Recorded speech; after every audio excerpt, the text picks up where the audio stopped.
Hola, buenas tardes.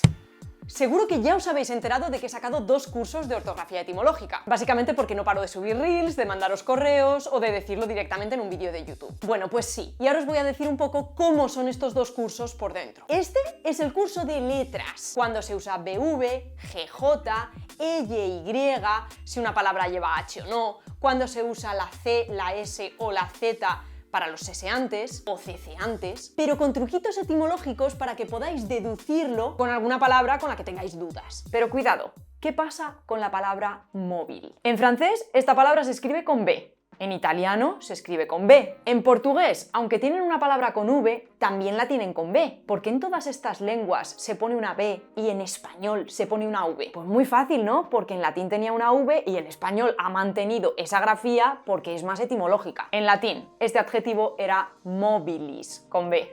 ¿Y cuál puede ser el motivo de que tengamos esa V? Muchas palabras que en latín se escribían con FL al inicio pasaron al español como elle. Así que solo tenemos que buscar un poco. Hallar con el significado de encontrar se escribe siempre con elle. En otros cursos os dirán que es así, es una regla que os tenéis que aprender y punto. Pero yo os digo, ¿hay alguna palabra derivada que tenga esa FL?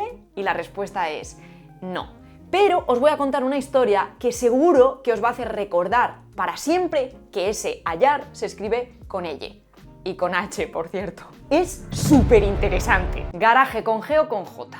¿Alguna vez os habéis confundido al escribir garaje? Porque yo sí, muchísimas veces. En francés se escribe con G. En inglés se escribe con G, en alemán se escribe con G, en portugués se escribe con G. Entonces, ¿por qué en español se escribe con J? Muchos nos hemos aprendido desde pequeños que los verbos que terminan en vir se escriben con B, excepto hervir, servir y vivir. Pensad en escribir, incumbir, percibir, sucumbir, prohibir, subir. Todos los que os podáis imaginar se escriben con B, excepto 3. Y este es el curso de estilo, cuando se usan las comillas. Pero claro, tenemos las españolas y las inglesas. Ah, y también tenemos las simples, cuando se usa la cursiva, el punto y coma, las mayúsculas, que no es tan fácil como parece, y un montón de signos más. Los signos ortográficos no son pausas. Sirven para delimitar partes del discurso. A veces coincidirán con una pausa, a veces no. Así que no te preocupes, eres libre de respirar cuando quieras mientras lees. Tu vida está por encima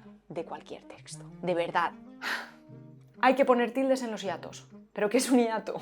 Vamos a ver primero qué es un diptongo. ¿Y qué pasa si tenemos 3 vocales seguidas? Pues que tenemos un triptongo. Fiéis, cambiáis. ¿Y cuándo se acentúan? Ah, escribimos mayúscula detrás de un punto y con los nombres propios. Pues no, hay mucho más detrás de esto. Por ejemplo, ¿un signo de interrogación de cierre también es un punto? ¿Y qué pasa con los puntos suspensivos? ¿Imperio romano es un nombre propio? ¿O península ibérica? ¡Ay, el punto y coma!